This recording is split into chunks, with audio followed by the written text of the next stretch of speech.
Ladies and gentlemen. Veuillez vous préparer à un atterrissage d'urgence en zone sinistrée. Le choc peut être violent. Have a good night, Sugar Dam. 7h31, notre invité ce matin, Delphine Gendre, est un activiste militant et influenceur transgenre. Bonjour Léon Salin. Bonjour. Merci d'être avec nous depuis notre studio de Paris. Vous êtes vaudois, vous avez 27 ans et vous êtes devenu une figure de la transidentité en Suisse romande. Le grand public vous a découvert dans une émission de la RTS d'ailleurs, Guerre des sexes au chalet, où vous parliez de votre parcours. Vous êtes née fille, mais vous ne vous êtes jamais sentie comme telle. Vous avez dit un jour, je crois, dans mes rêves, j'étais toujours le chevalier et jamais la princesse. Aujourd'hui, vous êtes enfin bien dans votre peau, Léon Salin. Oui, aujourd'hui, je suis enfin l'homme que j'ai toujours été. L'homme que vous avez toujours été. Quand est-ce que vous avez pris conscience que vous étiez un homme ? J'ai pas une date fixe que je peux vous dire, mais en fait c'est un processus. Et en fait, je pense qu'en grandissant, j'étais pas vraiment conscient du genre et de ce que ça impliquait. Mais c'est autour de mes 19 ans que j'ai vraiment compris que j'étais un homme et que je pouvais y ressembler aussi. Votre transition, vous l'avez largement rendue publique sur les réseaux sociaux. Alors, déjà, il faut quand même le dire, Robin et moi, on n'est pas du tout des pros de la transidentité, ok ? On n'est pas des pros. On commence déjà ce qu'on en connaît, c'est soit de discussions ou alors de live de Cassandre. Je pense... alors, attends, parce que entre les lives de Cassandre et ce qu'on s'informe, ce qu'on voit, les gens qu'on suit, les discussions qu'on a, je pense déjà qu'on est plus informés que 99% des Suisses. Et c'est pour ça que par rapport aux questions de la journaliste, je ne sais pas à quel point ça peut être des questions volontairement un peu... Voilà, la fausse naïveté. Comme ou ça, alors, si effectivement, tu dois aussi t'adapter à ton public et que, du coup, pour le public de la matinale de la RTS, peut-être, et là, c'est le doute sain, peut-être qu'il y a besoin de préciser, vous êtes une personne trans homme, du coup, ça veut dire que vous êtes née fille. Peut-être que c'est pour ça que la journaliste s'est sentie obligée de le préciser. Alors déjà ça, et puis surtout le né fille, il faut dire que vous êtes né, le sexe qu'on vous a assigné à la naissance, donc le sexe biologique, était féminin. Ouais. Je crois que c'est ça la vraie take. Attention, s'il y a des pros dans le chat, s'il vous plaît, corrigez-nous. Hein. Mais je crois que c'est ça la vraie take. Parce qu'en fait, effectivement, tu n'es pas né... Et lui, c'est pour ça qu'il a répondu. Et j'ai transitionné. C'est là que je suis devenu l'homme que j'ai toujours été. Sous-entendu, j'ai transitionné biologiquement. Mais j'ai toujours été un homme. Voilà. Donc on commence effectivement par ça. Après, mais je ne sais pas à quel point c'est pour s'adapter au Mais justement, public, parce que si tu commences comme ça à être pompeux, sachant qu'il y a énormément de réactance à ce sujet, et oh mon Dieu, à quel point tous les discours que vous voyez dans les médias dominants qui sont détenus par les extrêmes droites, Donald Trump, blablabla, tout ça, si tu commences comme ça, je ne sais pas si c'est un calcul de dire purée, tu vas braquer tout le monde, donc il ne faut pas. Est-ce que j'y vais petit à petit ? Et j'ai l'impression que Léon, c'est quelque chose qu'il a vraiment compris, surtout qu'il est super bon en communication, il a taffé là-dedans, il vient de là. Et du coup, lui, c'est typiquement le genre de personne qui, à mon avis, va énormément s'adapter. Et du coup, là, ça fait partie, j'ai l'impression, de cette mission qu'il expliquait sur Instagram de « je prends cette transphobie ordinaire et je la retourne pour expliquer et je vais pas faire mon transgauchiste chiant quoi. Genre je vais prendre le temps d'expliquer et surtout qu'il fait ça toute la journée, tout le temps et tout. Mais bref, c'est la mission qui s'est donnée et en vrai, force à lui pour ça. On nous dit que le poulet arrive après. Par des émissions, des articles dans la presse. Et vous continuez toujours aujourd'hui à parler de votre expérience, notamment dans des entreprises, dans des écoles aussi, pour changer l'image des personnes trans. Est-ce qu'il y a encore beaucoup de préjugés aujourd'hui en Suisse ? Ok, maintenant je commence à comprendre le problème. Alors moi, si jamais, selon moi, il n'y a plus aucun préjugé en Suisse. Non, mais en fait, c'est inscrit dans la loi, c'est interdit d'être transphobe. D'avoir des préjugés ? D'avoir des préjugés. D'accord. Du coup, ça n'existe plus. Bah bien sûr. Après... Ok, je me fais l'avocat du diable. Est-ce que c'est pas une formulation de question qui lui permet à Léon de pouvoir rappeler le fait qu'il existe encore énormément de discrimination ? Je crois que ça va être tout le long. Tout le long, ça va être ça. On ne sait pas si c'est des journalistes pas basés ou si c'est qu'ils essayent de se mettre à la hauteur du peuple, quoi. Bon, allez, on continue. Oui, énormément. C'est-à-dire que si je vous dis le mot transgenre, c'est probable que l'image que vous avez dans votre tête est très négative. Et c'est ce qui a en fait retardé ma transition. C'est que en fait, quand j'ai compris que je faisais partie de ce groupe qu'on appelle transgenre, à l'époque, j'avais pas envie de faire partie de ce groupe-là parce que l'image que j'avais était très très négative. Et du coup, mon travail, c'est de changer cette représentation-là et en faire quelque chose de positif. On le voit depuis quelques temps déjà aux États-Unis, une offensive contre les droits des personnes trans. Par exemple, un décret qui exclut les femmes trans, donc les femmes nées dans des corps d'hommes, des compétitions sportives féminines, tout ça dans un souci quand même d'égalité. Là, c'était, je crois que c'était carré dans l'axe, là. Les femmes trans, donc des femmes qui sont nées hommes. Parce que Ouais. du coup, tu remets pas en cause. Ouais. Ouais, mais en tout cas, le nez, mais en tout cas, tu dis que c'est des femmes, quoi. Tu les considères comme des femmes.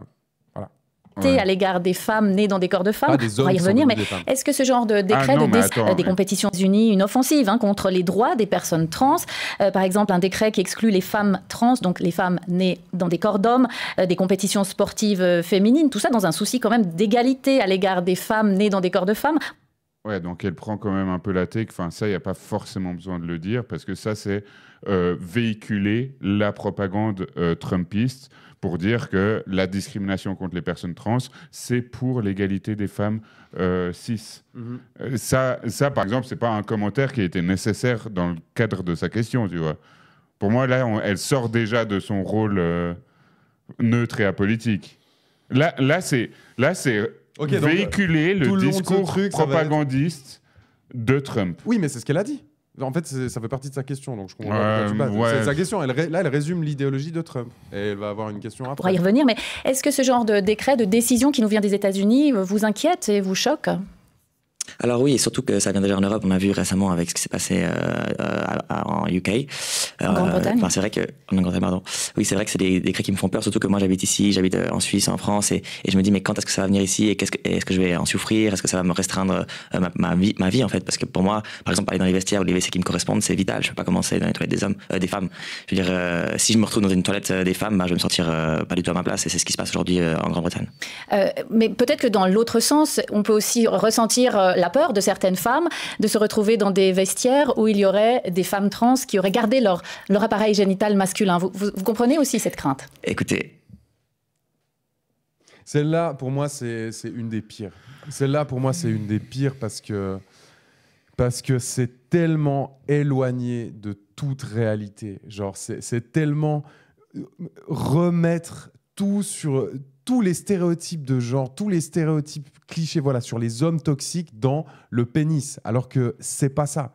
C'est pas ça. D'ailleurs, c'est marrant parce que Léon a plein de critiques, voilà, de plein de gens, comme quoi il véhiculerait la masculinité toxique, tu vois.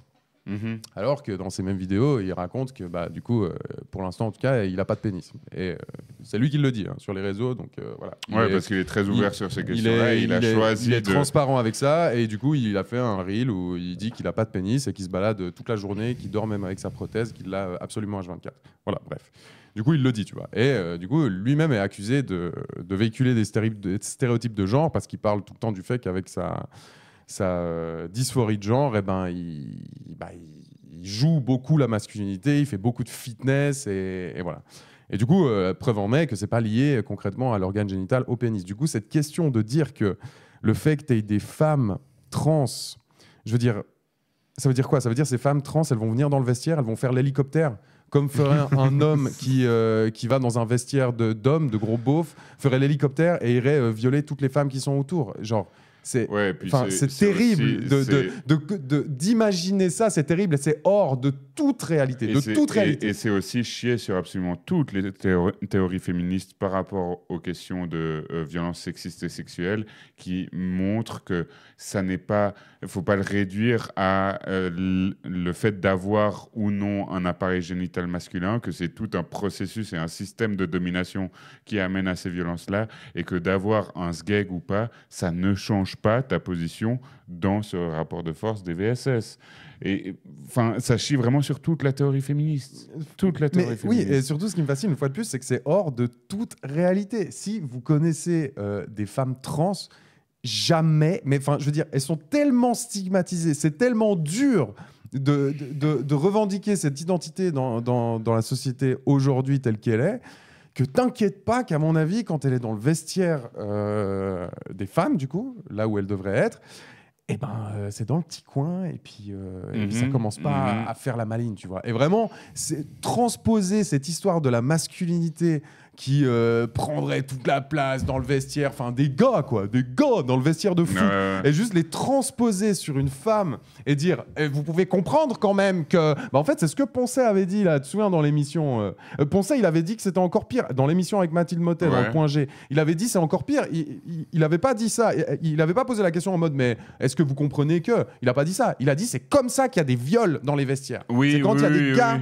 qui rentrent et tout, enfin bref parce que il ne voit pas la masculinité autrement que d'un pénis, quoi. Genre, il n'y a, pas de réalité sociale derrière et tout. Il n'y a rien. C'est vraiment juste, pour lui, un homme, ça viole, voilà.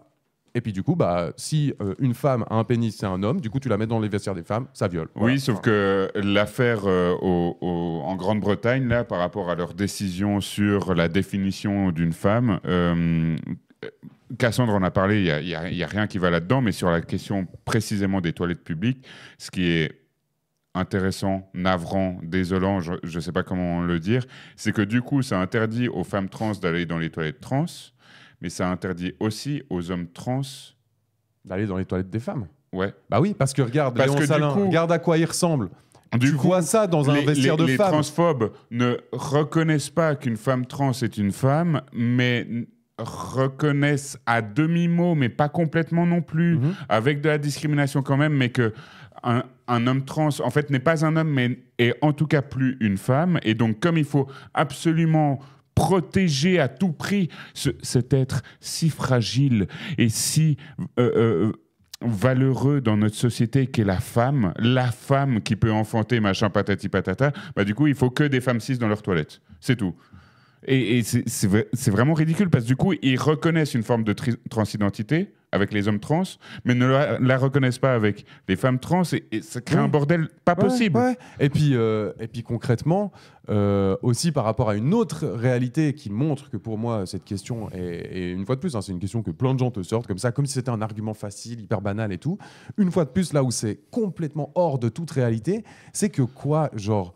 Vous voyez l'apparence de Léon Salin, je veux dire, et une fois de plus, il en parle dans ses vidéos. Comme quoi, la période la plus compliquée de sa vie, c'était la période de transition. Parce qu'avant, quand il était tout petit, il était perçu comme une femme, et lui, dans sa tête, il n'avait même pas encore la conscience qu'il était un homme, qu'il était trans, il n'avait pas conscientisé ça. Du coup, là, ça allait. Ensuite... l'adolescence, hyper dysphorie, c'était horrible. Et ensuite, pendant la période de transition, tu avais une période où les gens voyaient qu'il commençait à avoir des attributs masculins, mais le rangeaient pas dans la case d'homme. Et ça a été le moment le pire pour lui. Et du coup, là, maintenant, il dit que la résolution du truc, c'est que maintenant, quand il passe dans la rue, en fait, vous voyez à quoi il ressemble. On ne soupçonne pas. Il doit le dire maintenant. Avant, c'était pas le cas. Avant, les gens voyaient. Il y a une phase où il raconte qu'il était un peu perçu comme une sorte de garçon manqué, lesbienne, un peu très masculin, bizarre, du coup masculine, selon comment les gens le percevaient. Et que du coup, maintenant, c'est lui qui, quand il dit, en fait, si jamais je suis trans, et les gens tombent des nues. Genre, parce que, regardez, il a une apparence d'homme, en fait. Et du coup, de poser cette question, c'est comme si, dans un vestiaire de gars, t'as tout le monde qui va regarder les sgegs des autres. Genre, et par rapport à moi, mais je pense qu'il y a plein de personnes qui sont dans ce cas-là, moi, je suis ultra gêné dans un vestiaire. Je suis ultra gêné dans un vestiaire avec des gens que je connais pas. Je regarde pas du tout le sgeg des autres. Genre, je fuis, ça me crispe un peu. Je suis vraiment en mode, genre, putain, moi, je suis dans mon petit machin, je suis sur mon côté, tu vois. Et du coup, au final, que j'aie un sgeg ou pas, qui va le voir, qui va le... Enfin, je sais pas. De poser cette question, c'est tellement, je trouve, bizarre, même pour les hommes cis, en fait. Enfin, c'est comme si...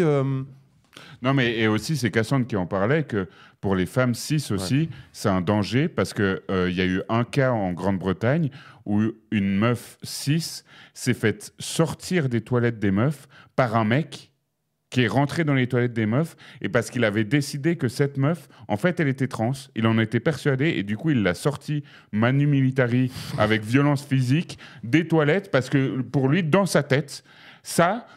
Tu vois, il a bien analysé la situation, et il a considéré, non, ça c'est une femme trans. Oh là là, mais en fait... Et du coup, ça met aussi en danger les femmes cis. Il y a tellement de trucs qui viennent. Enfin, c'est incroyable. Et surtout aussi, je sais pas pourquoi. Oh, mais putain, mais il y a tellement de trucs. J'ai l'impression que cet argument, ça sous-tend, comment dire, ça suggère que des hommes, pour pouvoir violer des femmes, vont commencer une transition. Genre en mode, tu sais, cet argument, il y a un peu ça, en mode genre, en fait, ils ont un pénis et du coup, pour aller dans le vestiaire des femmes, ils vont... les hommes qui veulent violer, ils ne font pas de transition. Ils y vont juste, en fait. Il n'y a pas de problème. Juste, t'as pas besoin de faire tout ça, tu vois. Tu vas juste violer. Et du coup, c'est quoi ce fucking argument? Genre, c'est quoi ce truc qui nie juste tout, hein, en fait, comme tu l'as dit avant, tous les travaux des sciences sociales qui ont été faits sur... dans le cadre de la théorie du genre, en fait. La majorité des agressions sexuelles qui se passent, elles se passent dans l'espace privé. C'est 99% des agressions sexuelles qui se passent dans l'espace privé avec des agressions par quelqu'un qu'on connaît. Donc cette image qu'on a de l'agression sexuelle par des hommes dans des espaces publics, elle est largement fausse. Et en plus, le fait que ce soit perpétré par d'autres femmes, c'est-à-dire des femmes trans, c'est encore plus faux. Les femmes ne sont pas en danger par d'autres femmes. Le problème, c'est bien les hommes. Mais c'est peut-être leur ressenti aussi. On doit aussi respecter les craintes des femmes ou les femmes sportives, parce que ça, on en a beaucoup. Si, c'est le ressenti. Mais le ressenti, là, c'est que les musulmans sont un danger, en fait. Du coup, si c'est le ressenti, il faut le respecter, non? Du coup, tous les musulmans raus. Mais attendez, là, je ressens quelque chose, que les Suisses ne sont pas racistes. Mais ils sont, mais ils ont un xénophobes. ressenti. Exactement, parce que la phobie, en fait, c'est le sentiment de peur. Donc, au bout d'un moment, est-ce que vous respectez la population, Léon Salin, hein, avec vos théories là que personne ne comprend. Il fait une réponse carrée, bien. Il n'y a pas d'autres questions et elle relance. Ce qui compte, c'est le ressenti. Mais à ce moment-là, si ce qui est ressenti, ce qui compte, c'est le ressenti. Bah moi, mon ressenti, c'est que il faut mettre au goulag tous les bourgeois. Tous les milliardaires et millionnaires au goulag. Moi, je ressens si ça c'est mon aussi. ressenti, alors moi, il est je légitime. ressens ça. Je ressens ça aussi. Oui, mais tu vois, ça, j'ai l'impression que c'est vraiment un truc de plus. C'est vraiment ce qu'on montre la profession de journaliste de terrain, tu vois. Le journalisme. Le micro-trottoir, en fait. Le micro-trottoir. Non, mais le journaliste, c'est aussi cette personne qui, vous voyez, arrive à capter la température. Tout à fait. Vous voyez, d'un sentiment au sein d'une population. Vous voyez, on est plutôt sur du qualitatif. Hein. On est sur quelque chose de, voilà, je suis arrivé, puis j'ai ressenti, voilà, c'est quelque chose que les Suisses et les Suissesses se disent. Donc voilà, je vous la pose. Léon Salin, répondez. Est-ce que vous comprenez le fait que, bordel de merde, une femme avec une teub dans un vestiaire, c'est problématique. Voilà, voilà. Oui, Poncet l'a dit, donc au bout d'un moment, voilà, je pose la question. Je pose la question. Ouais, non, mais le journalisme du ressenti, c'est pareil quand ils vont, les rares fois où ils vont dans des banlieues en France, genre, je ressens une agressivité, pas du tout. Les types, ils passent, ils s'en foutent que tu sois là ou pas. Mais excusez-moi, Abdoul Abdelkader, est-ce que vous ressentez, est-ce que vous comprenez que ça agresse les bourgeois, se survestent Lacoste au bout d'un moment? Et surtout, je ressens que les lois de la République ne s'appliquent pas ici. Ah bon, qu'est-ce qui te fait dire ça? Non, mais je le ressens, en fait. Nous sommes dans un no man's land, de ressenti, oui. Allez, on continue pour le journalisme. Ces dernières années, ces compétitions, notamment de natation ou des hommes... non, mais ça, alors ça... Attends, on arrive à finir. Des hommes biologiquement hommes, mais qui sont devenus femmes, participent à ces concours et souvent pulvérisent. Elle a tout. Ça veut dire quoi, biologiquement homme? Elle a dit, c'est des hommes biologiquement hommes, mais qui sont devenus femmes. Mais ça, je trouve que c'est un truc que Cassandre arrive bien aussi à pointer du doigt, c'est le fait que, en fait, on ne sait pas définir ce qu'est un homme ou une femme d'un point de vue biologique. On ne sait pas le faire. On ne sait pas le faire. Mais à culpa, je dois le faire. J'ai appris, et du coup je vais le dire là, parce que peut-être que des gens ne le sachent pas non plus. J'ai appris cet été, c'était cet été, Iman Khalif? Oui. J'ai appris cet été avec l'affaire Iman Khalif que 60% des caractéristiques qu'on attribue à l'homme biologique sont définies par le XY. Mais il y a 40% qui sont sur les autres gènes. Et ça, je ne le savais pas. Parce que moi, j'étais absolument persuadé que tout le matériel génétique qui va ensuite déterminer le sexe biologique et tous les attributs qui en découlent était vraiment lié à ce XY. Pour moi, il y en avait 3 qui existaient. C'était ça que je connaissais. C'est qu'il y avait XY homme, XX femme, et le seul qui est viable, c'est XXY, qui est du coup... une sorte, je pensais que c'était jusqu'à maintenant, une sorte d'anomalie qui en vrai est très répandue. Il y a plein de cas comme ça qui sont plus répandus que ce qu'on pense. Ces personnes qu'on appelait intersexes. Et en fait, non. Voilà. Mais à culpa, j'ai appris ça cet été. C'est qu'en fait, tu peux être XY, être un homme et développer des caractéristiques qui sont attribuées au sexe biologique de femme parce que tu vas avoir des gènes qui vont écrire ces caractéristiques et qui ne sont pas du coup sur le génotype XX. Je ne le savais pas. Voilà. Donc en fait, effectivement, moi je pensais que c'était quand même, depuis qu'on a découvert la génétique et qu'il y a eu toutes les études, que quand même, au niveau de, de ce qu'on a catégorisé comme biologique, je pensais que c'était assez clair. Et en fait, du coup, 2-3 petits Google Scholar, petits machins et tout. Et en fait, c'est beaucoup plus flou que biologiquement. Hein. Je parle pas là du coup du genre social et du genre ressenti, tout ça. Non, je parle pas de ça. Je parle vraiment de qu'est-ce qu'un homme et une femme biologiquement. En fait, aujourd'hui, c'est beaucoup plus compliqué que juste XX, XY et XXY. Voilà, je vous le donne comme ça. Parce que là, la question, c'est est-ce que vous comprenez que, je veux dire, au bout d'un moment, tout ce qu'il y a eu sur Iman Khalif, quoi, le fait qu'elle soit mastoc et tout, du coup, forcément, elle éclate toutes les femmes qui sont faibles. Alors déjà, du coup, c'est une fois de plus de rentrer dans ce truc que les femmes sont plus faibles que les hommes. Et ensuite, il y avait aussi cette thématique du sport, qui est que, en fait, c'est le but du sport. C'est le but du sport, c'est d'être le meilleur dans la discipline et du coup potentiellement de battre des records. Du coup, ça n'a aucun sens de dire ouais mais cette femme est transgenre ou intersexe et du coup elle va avoir des avantages sur ci, sur ça. En fait, ça n'a aucun sens parce que les basketteurs, et ça aussi je l'ai appris l'année passée, hein, les basketteurs qui font 2 mètres, en fait ils font pas 2 mètres à cause du basket. Je le savais pas. Non, vraiment, je le savais pas. Je l'ai appris. Non, mais attention, ça devient technique, là. Ça devient technique. Attention, les basketteurs, s'ils sont grands, c'est parce qu'en fait, cette capacité, enfin, cet attribut qu'ils ont développé, c'est-à-dire d'avoir une grande taille, ça les avantage dans le basket. Du coup, ils deviennent basketteurs. Donc, en fait, est-ce qu'on doit mettre une taille maximum aux basketteurs parce que du coup, ils y arriveront. Enfin, voilà. Si Lewis Hamilton, il est pilote de Formule 1 et que la plupart des pilotes de Formule 1 sont des gens qui sont relativement petits en taille et qui sont assez mastoc. Ah, moi, si je voulais faire de la Formule 1, impossible. Toi, tu peux rien impossible. Faire. En fait, c'est parce que le sport demande ses attributs physiques et du coup, les gens qui développent ces attributs physiques par hasard, du coup, ils s'orientent là-dedans. Ah oui, non, mais je vous dis, moi, je découvre. Et puis moi, si je me mettais... Je découvre le sens de causalité maintenant. Je savais pas ça. Et moi, si je commençais à être fan de marathon, par exemple, je pourrais considérer que les personnes un peu plus petites que moi et avec un petit peu moins de masse corporelle, autrement dit de gras, c'est biologiquement pas juste. Du coup, ils doivent partir avec 2 heures de retard. Oui. En fait, c'est juste le sport. C'est comme ça. Le but, c'est que quand tu nais avec une certaine caractéristique, et du coup, oh là là, mon Dieu, peut-être que de naître intersexe ou de naître trans, ça va t'avantager dans la discipline. Mais du coup, c'est comme ça. Et même pas, statistiquement, on n'a pas de preuve que d'être une personne trans, une femme trans, parce que c'est souvent ça ce qui est mis en avant. Statistiquement, c'est pas prouvé que les femmes trans sont plus fortes ou avantagées que les femmes cis dans une même compétition. C'est absolument pas. Il y a juste Iman Khalif qui est arrivé, qui a distribué des patates, et puis ça a fait chier tout le monde. Quoi. Mais qui a distribué des patates, mais qui est même pas genre la plus forte dans sa catégorie. Elle a pas tout raflé. Elle rafle pas tout, elle se fait battre pour moi, c'est à la régulière. Forte. Pour moi, c'est la plus forte parce que comme elle a répondu, c'était incroyable. Et puis surtout, devient une icône parce qu'elle met ça sur le devant de la scène. Et puis surtout, ça fait en fait un peu réfléchir les gens. Leur argument de ça met en danger physiquement les femmes cis dans la boxe. Mais alors ça. Je veux pas faire mon professionnel de la boxe, hein, mais c'est pour ça que les catégories de poids existent. Et la question de la boxe et de ta qualité de boxeur ou boxeuse ne dépend pas que de ta masse corporelle, mais d'énormément de choses différentes. Et c'est pour ça, en fait, que si tu prends un bodybuilder et que tu le mets dans une cage ou sur un ring, ce qui a déjà été tenté, le bodybuilder se fait exploser la gueule, en fait, parce que ça n'est pas de la force pure, les sports de combat. C'est plein de choses différentes, et en fonction de tes corps, en fonction de tes genres, tu peux avoir plus ou moins des qualités et des avantages, et moins sur d'autres plans, mais ça s'équilibre.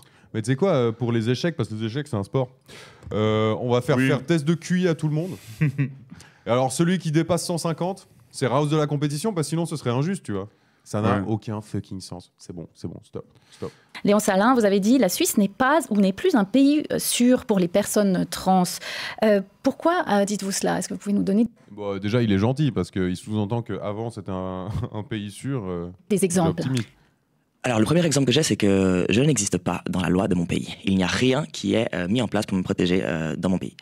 Contrairement à la France, par exemple, il y a des recommandations et des lois aussi qui protègent la discrimination contre les personnes en raison de leur identité de genre, ce qui n'existe pas en Suisse. D'ailleurs, il y avait eu un projet de loi pour inclure la transphobie comme pénalisée dans le code pénal suisse, mais ça a été retiré parce qu'en fait, c'est une notion qui est considérée comme pas assez claire par le peuple suisse. Mais je vous dis, c'est très compliqué de naviguer dans un monde où... par le peuple? Parce que c'est passé en votation, ça? Non. Ah, donc il dit juste ça comme ça. J'ai l'impression d'être vraiment un fantôme dans la loi, en fait. Et vous dites aussi que vous êtes privé de parentalité. Alors, ça c'est une autre question, c'est qu'effectivement, avant ma prise de testostérone, donc maintenant ça fait 5 ans que je prends la testostérone, j'ai fait ce qu'on appelle une congélation des ovocytes, pour être sûr que si je veux procréer un jour, que je puisse le faire de façon biologique. Et en fait, actuellement, mes ovocytes sont dans un frigo, dans un hôpital. C'est ouf quand même d'être aussi ouvert et de prendre sur soi pour c'est son combat, parler. C'est son combat. Ouais, et, mais c'est dingue. Pour ça, vraiment trop fort, parce que le nombre de personnes qui... qui doivent être en détresse absolue. Mais de toute façon, les chiffres le montrent. Hein, je veux dire, vous avez juste à regarder le taux de précarité, le taux de suicide, voilà, c'est bon. Mais genre, juste de voir un truc comme ça, mais ça doit être une bouffée d'oxygène. Genre un gars vraiment qui est là, genre voilà, qui te détaille toute sa vie. Mais ça doit pas être facile tous les jours. Et au-delà de ça, bah non, il en parle des réseaux et tout. Mais au-delà de ça, je pense que là où son combat est trop fort, c'est que ça fait aussi du bien par là. En fait, c'est une sorte de sacrifice, quoi. Il accepte de recevoir tellement de transphobie, mais ça fait que tu as des gars transphobes, en fait, qui se posent la question de est-ce qu'il a de bite ou pas de bite ou machin. Et en fait, bah, lui, quand même, il répond à ces questions. Et du coup, malgré tout, ces transphobes, je pense qu'il les fait quand même avancer. Même ou en tout cas, il les Matrix. Ouais, il y a quelque chose qui se passe, quoi. Trop fort. J'étais à la Genève et je n'y ai pas accès. Pourquoi ? Parce que quand j'ai fait ma ponction d'ovocytes, j'avais encore le F et mon ancien prénom. Vous étiez encore une femme et aujourd'hui vous êtes un homme et on ne pouvait plus avoir accès à ces ovocytes. Oh. C'est ça. Exactement. Enfin, j'étais encore perçu comme une femme au niveau de la loi. Ce qui fait qu'aujourd'hui j'ai tout changé. Donc je vais arriver et dire bonjour, c'est mes ovocytes. Ils vont me dire mais qui êtes-vous, monsieur ? La Suisse, pourtant, reconnaît... c'est une dinguerie, mec. À part ça, juste les Suisses, on est les pros pour ça. J'avais encore le F sur mon passeport et la journaliste se sent obligée de préciser une femme. C'est ça ce que vous voulez dire? Pour les auditeurs, le F, tu sais pas si... Ouais, ok, d'accord. Mais dinguerie, en vrai. Dinguerie. Mais ça c'est vraiment la suite. Mais c'est la même histoire que les fonds juifs en déshérence, mec. Genre juste, on est arrivé, on était là, excusez-moi, il vous manque un document, donc on sait pas qui vous êtes. Allez, c'est ciao. C'est mes ovocytes, gros. Non mais...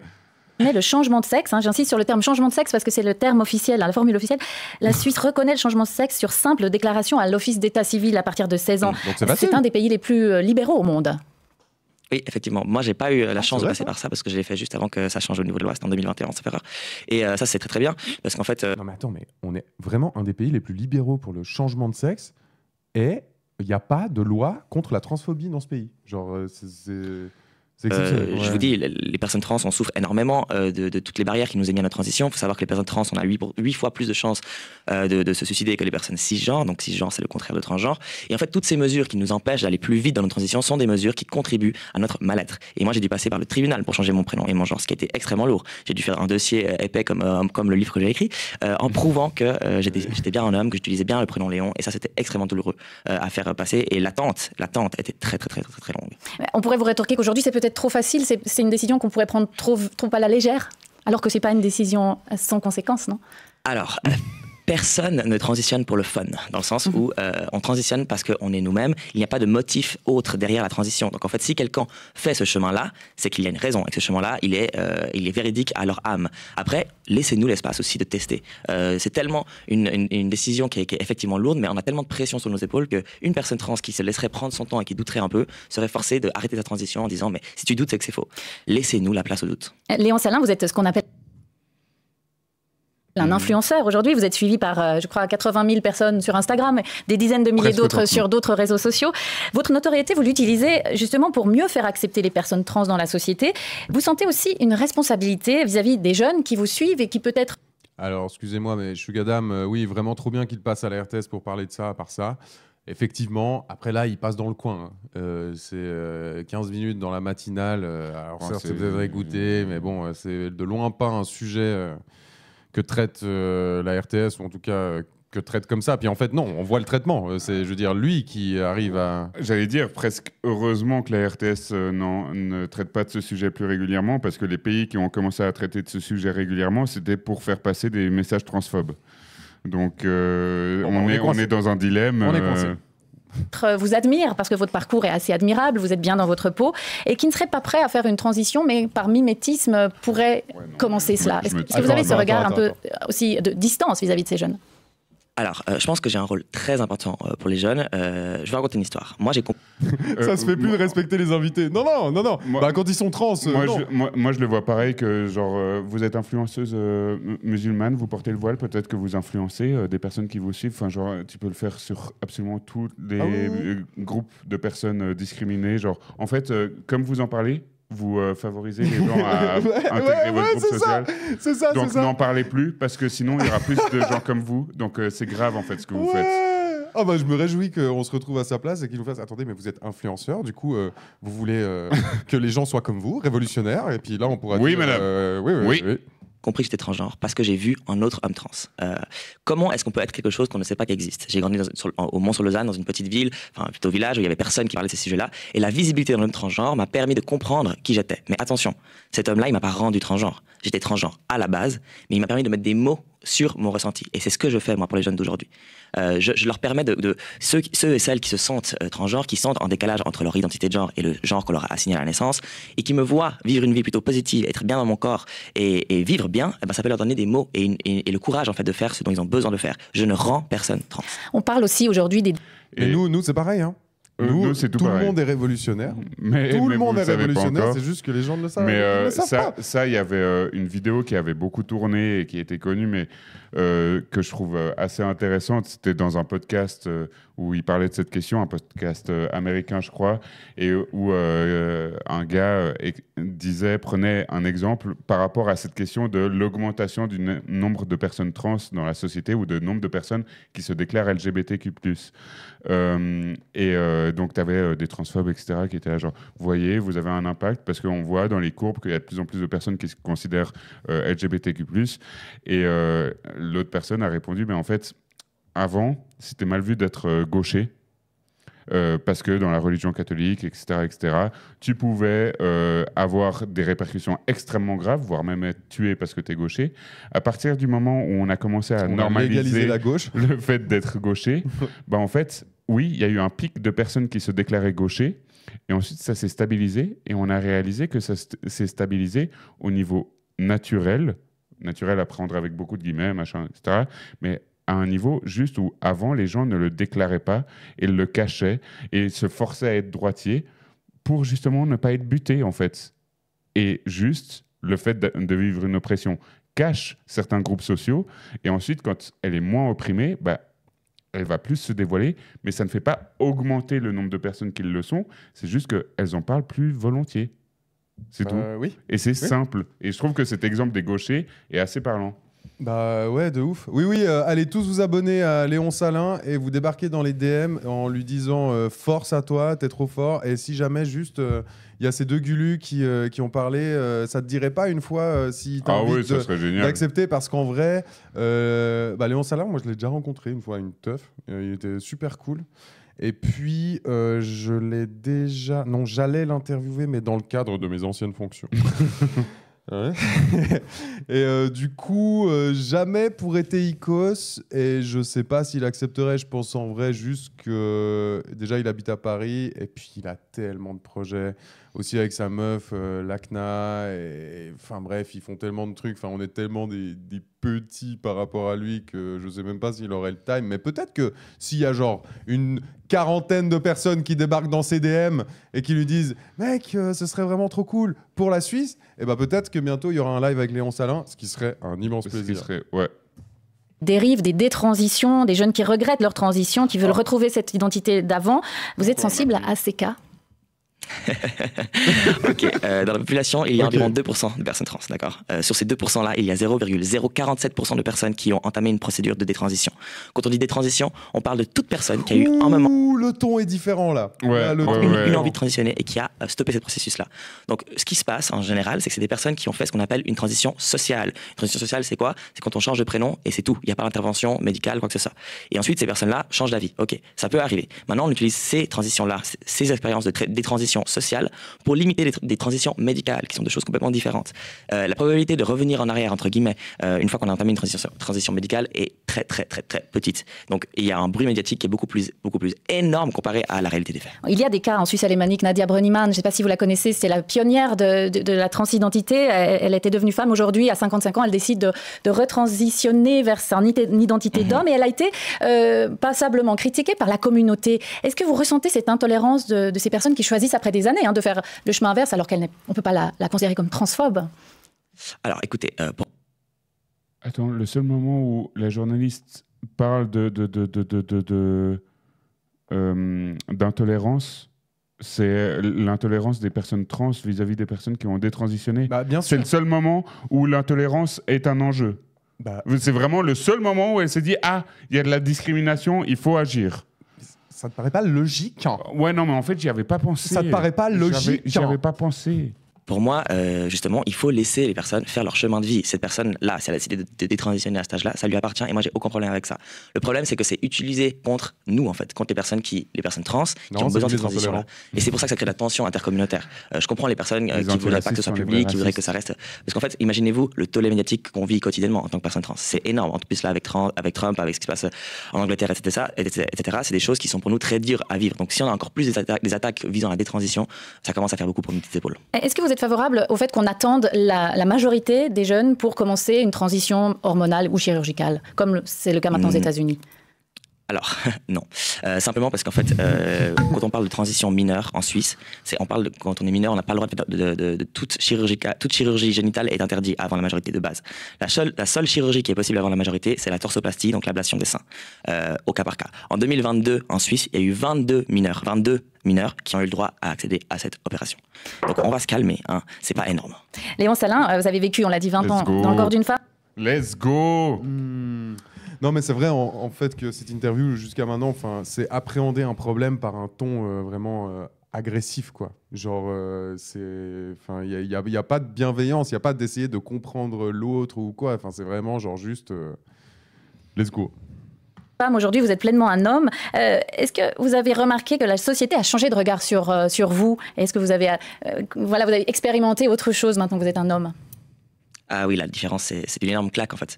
J'ai jamais été aussi convaincu du sexisme que depuis ma transition. C'est pour ça que je comprends pas les attaques des féministes contre les existences des personnes trans, parce qu'en fait, on a énormément à apporter à la lutte féministe. Et moi, j'en suis la preuve. Je peux vous dire que ma vie en tant qu'homme, elle a rien à voir avec ma vie en tant que femme. Je suis traité différemment partout, et ça, je peux en témoigner, et je l'utilise en fait pour faire avancer la lutte. Donnez-nous un exemple. Par exemple, si je prends le taxi, des fois je prends le taxi pour rentrer de soirée, et je l'ai pris une fois perçu femme, il y a quelques années maintenant, il y a 10 ans environ, et le chauffeur, il m'a agressé dans le taxi. Il y a une année, je reprends un taxi similaire à la même heure, et en fait le chauffeur a une espèce de bromance, c'est-à-dire je sais pas comment dire, une envie masculine de me parler de ma soirée qui était super fédératrice, disons. Donc il y a le comportement, surtout des autres hommes dans la société, est complètement différent à mon égard, parce que je suis plus perçu comme, on va dire, un bout de viande qu'il faut séduire. Est-ce que tu crois qu'après qu'il ait dit ça, la journaliste, elle est rentrée, puis elle était là, putain, il m'a dit un truc quand même. Zéro chance. Ça m'a, mais... Zéro chance. Mais tu te rends compte, il prend le taxi perçu homme, et puis alors là, vraiment, il n'y a pas de souci. Non, je l'ai demandé. Je l'ai demandé quand il m'a dit... Mais zéro chance que ça ait percuté dans sa tête. Non, zéro. moi je pense que c'est de la naïveté journalistique. Fausse naïveté journalistique. Non, moi je pense juste que c'est une transphobe.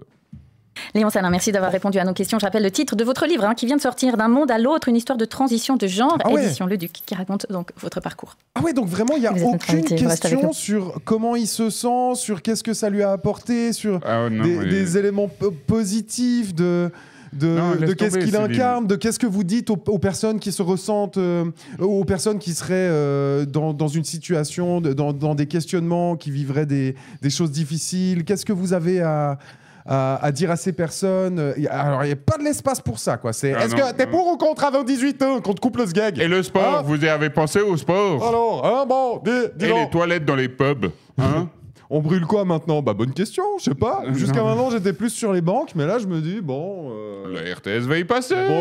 Bon. On rigole, hein, on rigole. Oui, on n'est pas pour le la violence SRC, ici, calmez-vous. hein. Oh là là. Regardez-nous, on n'est pas capable de monter un ordinateur correctement, comme si on allait commettre des actes répréhensibles par la loi. Oh là là, oui, alors bonjour, vous êtes pour la violence. C'est bon.